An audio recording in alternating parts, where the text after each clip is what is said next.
Ladies and gentlemen, you've cried behind closed doors. You've sat in silence while your heart shattered into 1,000 unseen pieces. No one heard. But God did. You are not weak. Oh no. Don't let the enemy whisper that lie into your ear. You were faithful. You were true. You were willing to love, even when love was not returned. Silence is strength, not surrender. This truth, though often misunderstood, carries a depth of wisdom that only those who have walked through pain with dignity can fully understand. In a world that constantly urges us to speak up, clap back, defend ourselves, or prove our worth, choosing silence is not the easy path. It is the courageous one. It requires restraint, it demands self-control, and most of all, it calls for a confidence that does not depend on the applause or the approval of others. When you've been hurt, truly hurt, the natural impulse is to explain yourself, to confront, to get closure, to make sure the truth is known. And yet there is a divine power in choosing not to engage with the chaos. There is a kind of spiritual muscle that grows only when you resist the urge to defend your name and instead entrust it to the one who knows you fully and loves you completely. Silence, when it comes from a place of wisdom and not fear, becomes an act of faith. You are not being weak when you walk away from a situation without screaming your side of the story. You are not a coward because you chose peace over war. The world may not understand, but heaven does. The kingdom of God does not operate by the world's standards. In his kingdom, the last shall be first, the meek shall inherit the earth, and the one who holds their tongue is often the strongest voice in the room. Silence is not the absence of action. It is, many times, the boldest action of all. When you refuse to participate in the drama, when you no longer fuel the fire with your words, when you let your stillness speak, something begins to shift. You start to reclaim your power. Not by controlling the narrative, but by letting go of the need to control it. You begin to trust that truth defends itself, and that anything built on lies will collapse under its own weight without your assistance. You also begin to protect your spirit, because not every battle is yours to fight. Some are distractions sent to exhaust you. Some are traps dressed as conversations, and some are beneath the dignity of a healed woman. Your silence becomes a boundary, a holy no, a sacred pause that keeps your soul intact. It is not weakness, it is wisdom. And wisdom is always stronger than noise. There are people who will mistake your silence for guilt. Let them. There are people who will say you're running away. Let them say it. You are not responsible for the interpretations of those who were never meant to carry your truth. You are responsible only for guarding the treasure God placed inside of you. And sometimes that means staying quiet while he does the talking. Because he will. In time, in ways you cannot predict, he will bring clarity. He will bring justice. He will bring beauty from ashes. But first he needs your stillness. This is not the silence of repression or fear. This is the silence of power. The kind of power that doesn't need to prove anything because it knows what it carries. The kind of power that waits patiently, knowing that what is unseen is often more powerful than what is visible. The kind of power that says, I don't need to explain my value. I live it. Healing is your loudest response. In a world that often equates volume with power and reaction with relevance, there is something profoundly disruptive about a healed woman who chooses over bitterness. Pain wants to be heard, yes, but healing will be heard.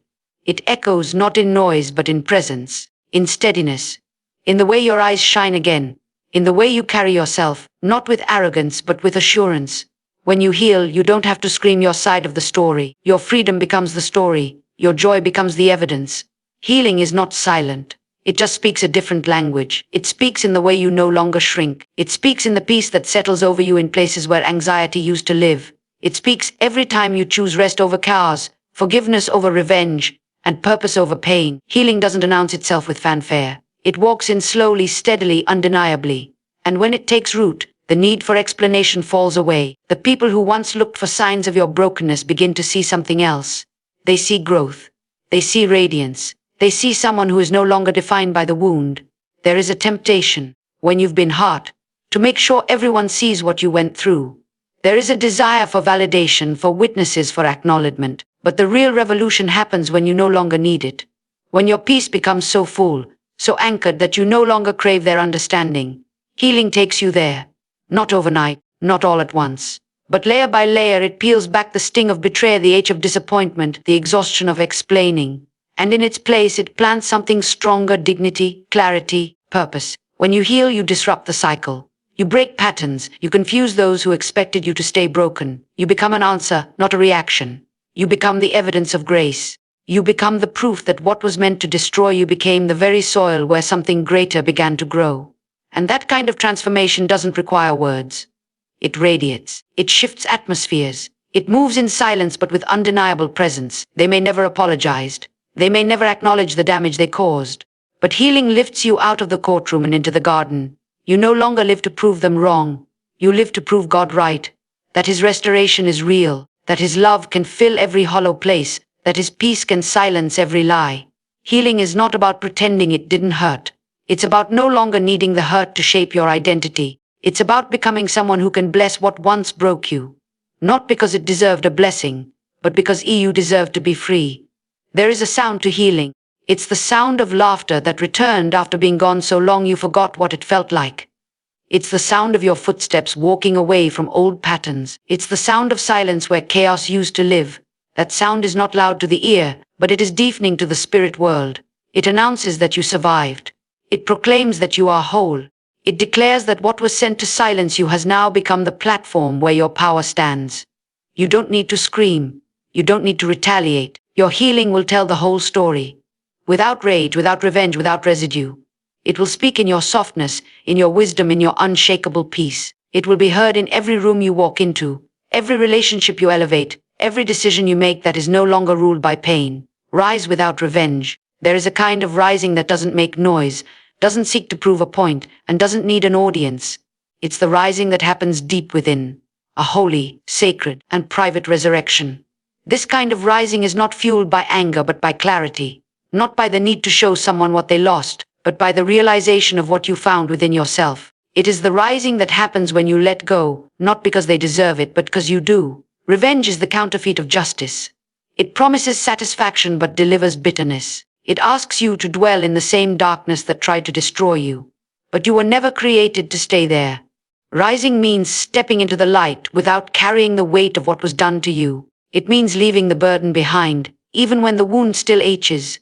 It's choosing to grow past it, to no longer be tethered to the actions of someone who didn't know how to handle your heart. It's choosing yourself, not in a loud, self-centered way, but in a quiet, deliberate decision to no longer bleed for someone else's lesson. You rise when you stop rehearsing the story in your head, trying to find the perfect comeback, the perfect line, the moment where they finally understand. Because the truth is, they may never understand.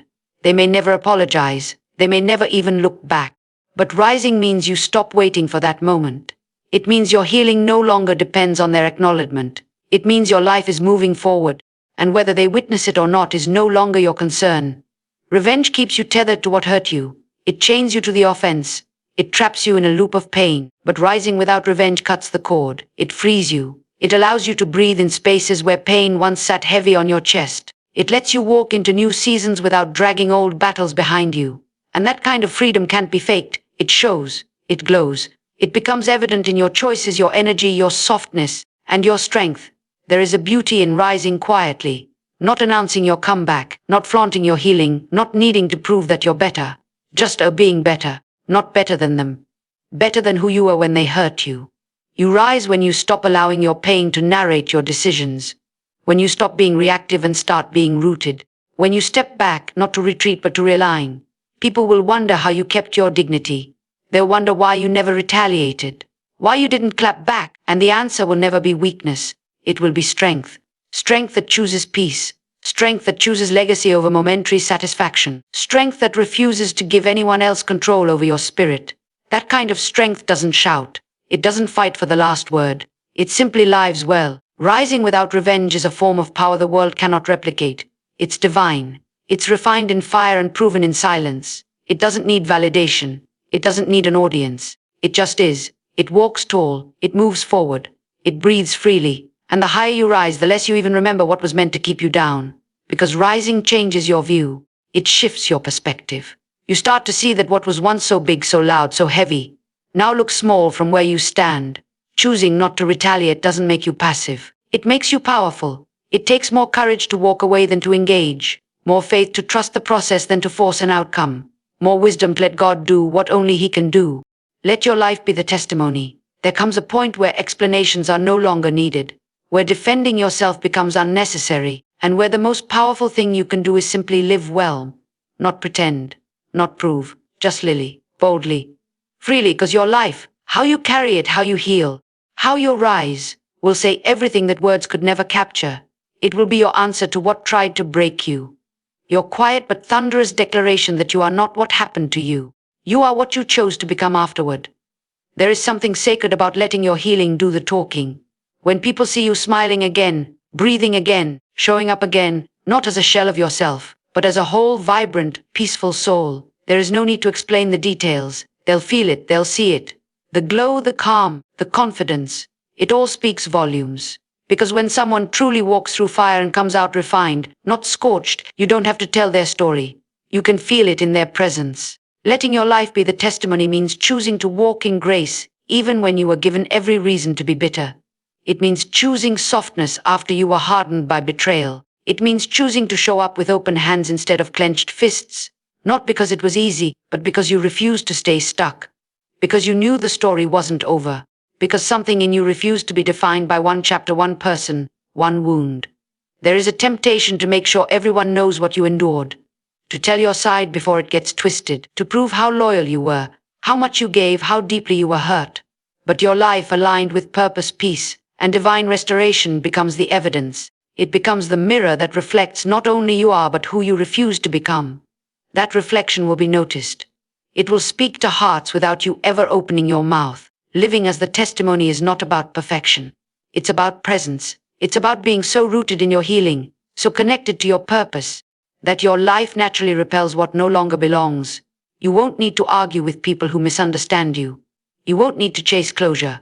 You won't need to justify your decisions. Your life will be the unfolding of all the things they said you'd never be again. Joyful, peaceful, hopeful, whole. People may forget your words, but they will not forget how your life made them feel. They will remember the strength you carried, the way you rose with dignity, the way you handled what could destroy you with quiet power and unshakable grace. And in that remembrance, your life becomes more than a story. It becomes a standard, a light, a guidepost for others still walking through their own pain, wondering if they'll ever make it out. When you let your life be the testimony, you step out of the need for revenge and into the realm of redemption. You no longer need them to validate your journey, because the fruit speaks for itself. The doors opening, the peace you carry, the joy that flows from places once wounded, these are your proof. Not the scars, but the beauty that bloomed in their place. Not the silence of suffering, but the melody of a restored soul. Every smile you wear, every boundary you uphold, every time you choose peace over reaction, you're telling your story. Without needing to relive the pain, without needing to name names, you're showing that healing is not a destination, it's a way of living. And in that way, your life begins to preach without a platform, minister without a microphone, and testify without a single word spoken. God rewrites what pain tried to define. There are moments in life that mark us so deeply, we begin to believe they've written the final chapter. Moments of betrayal, of loss, of heartbreak. Experiences that feel like full stops. We carry them like names, like shadows that follow us into new places, whispering that we are still the broken one, still the one who was left, still the one who was used, still the one who didn't matter. Pain has a way of trying to brand itself into your identity. It wants to be more than event. It wants to become your story. But there is a hand stronger than pain. There is a voice louder than the memory. There is a love that reaches deeper than the wound. And that is the love of a God who never leaves things unfinished. He does not stop at the point where you were hurt. He does not fold the book at the moment of betrayal. He does not call the story complete when you're still bleeding. No, he begins again. Not by erasing the past, but by rewriting the meaning, by taking what was meant to define you by destruction and turning it into the very place where purpose is born. Pain is real. It leaves marks. But it does not get to speak the final word unless you let it. There is a shift that happens when you realize that the worst thing that happened to you is not the most important thing about you. That even if someone tried to make you feel small, unseen, unworthy, God never changed his mind about who you are. His definition of you never wavered. You are chosen, you are loved, you are seen, and he has the authority to rewrite every label that pain tried to attach to your name. What pain wrote in fear, God rewrites in love. What pain called abandonment, he calls protection. What pain called failure, he calls redirection. What pain called the end, he calls a beginning. And this rewriting is not always loud or immediate. Sometimes it comes in moments of stillness, when you realize you are no longer crying over the same wound. Sometimes it comes when you find yourself smiling at something that would once triggered tears. Sometimes it comes when you recognize your voice again, strong and steady, no longer echoing the lies that once held you hostage. There is nothing pain can write that God cannot redeem. Not the loss, not the betrayal, not the words spoken over you in anger, not the identity you are forced to carry in silence. He sees it all and still, he calls you his. He takes the pages of your story and doesn't just repair them. He transforms them. What was once a chapter of shame becomes a paragraph of strength. What once was full of silence becomes filled with song. The places you thought were dead begin to bloom. The desert begins to breathe again. Letting God rewrite the narrative means releasing the pen. It means you stop writing from the wound and allow him to write from his wisdom. It means you stop rehearsing the pain and start listening for the new language he's giving you. It's not denial of what happened. It's the decision to not let it define you. It's the willingness to believe that you are not a label someone gave you when they couldn't see your value. You are not the role you played when you didn't know your worth. You are not the version of yourself that showed up in survival mode. God knows who you really are, and he's not finished with the story. There will be people who still try to read you by the old chapters. Let them. You're not writing for their understanding. You're letting God turn the page. Peace proves more than words ever could. When everything around you once lived in chars, when your heart was storm-tossed, your thoughts heavy, your nights sleepless, peace is not just a feeling, it is a statement. It's a declaration that something deeper has taken root. Peace is not passive. It is not the absence of conflict. It is the active presence of wholeness, the divine stillness that says, I no longer need to fight for what has already been settled.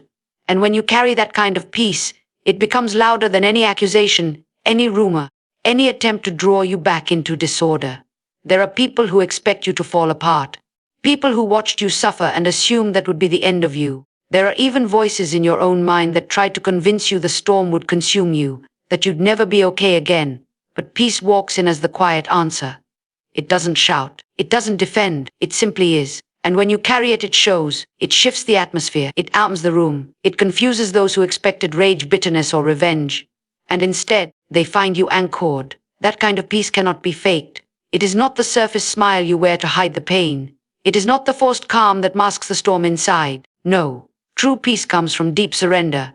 It comes from letting go of what you cannot fix, from releasing the need to be understood, from trusting that justice is not your burden to carry alone. When you find that place of peace, you realize you no longer owe anyone your exhaustion. You don't have to spend your days explaining your decisions, justifying your silence, or proving your innocence. Peace is your answer. It is power. Not the kind that dominates, but the kind that stabilizes. It doesn't demand attention, but it commands respect. When you walk into a room with true peace, people notice. Even if they can't name it, they sense the difference, because peace has a weight to it, a depth.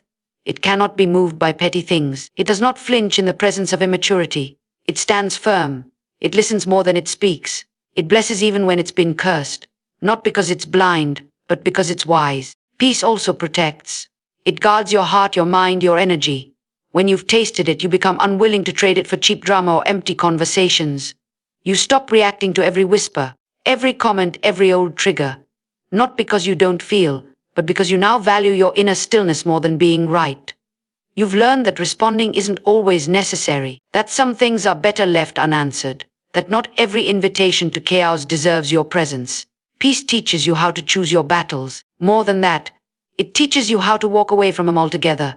There's strength in being unbothered, not numb, not cold, but deeply grounded in something bigger than the pain, something that holds you when everything else tries to pull you apart. That strength doesn't come from willpower alone. It comes from the spirit within you. The same spirit that calmed the sea, that whispered in the storm, that heals the unseen wounds. That spirit births peace in places where anxiety once lived. And when that peace fills you, you begin to speak differently, walk differently, breathe differently. People might still try to provoke you, let them. They may not understand how you can be so calm after all that's happened. Let them wonder. Your peace will speak. Your consistency will speak. The way you refuse to carry bitterness will speak. It will echo louder than any defense you could give. Peace is not weak. Peace is not passive. Peace is the evidence that God has done what no apology, no explanation, no closure ever could. Joy is your quiet revolution, not the fleeting happiness that depends on things going your way, not the surface smile that hides the H underneath, but real joy. The kind that sits deep in your bones, the kind that glows even when life is imperfect, the kind that cannot be explained, only felt. Joy is a defiance against what tried to silence you. It is the inner celebration that rises up even after the tears have dried. It is not blasé. It is bold. It is the proof that something greater is at work inside of you, something unshaken by circumstances. Joy doesn't mean it didn't hurt. Joy means it doesn't own you anymore. You can still remember, still grieve, still honor what was lost, and still laugh again, still dance again, still feel light in your chest again. That is the miracle, that is the rebellion. Because the world says you should still be weeping. The wound says you should still be numb. The enemy says you should still be bitter.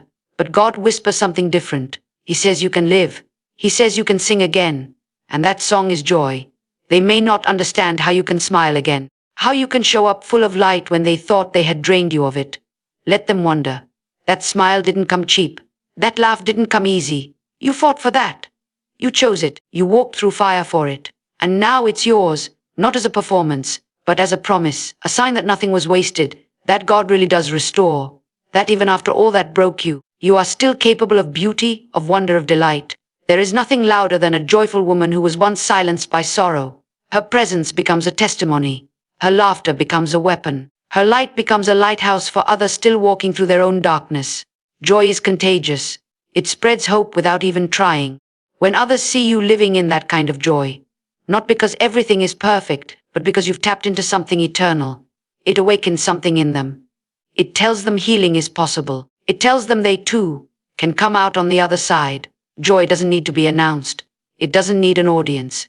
It can rise up in the quiet moments, in the morning light, in the middle of the ordinary. It can meet you in a memory that once stung but now just passes by. It can visit you in a song that used to bring tears, now bringing peace. It can live in the little things, a cup of tea, a walk in the sun, a deep breath, a belly laugh, a silent prayer.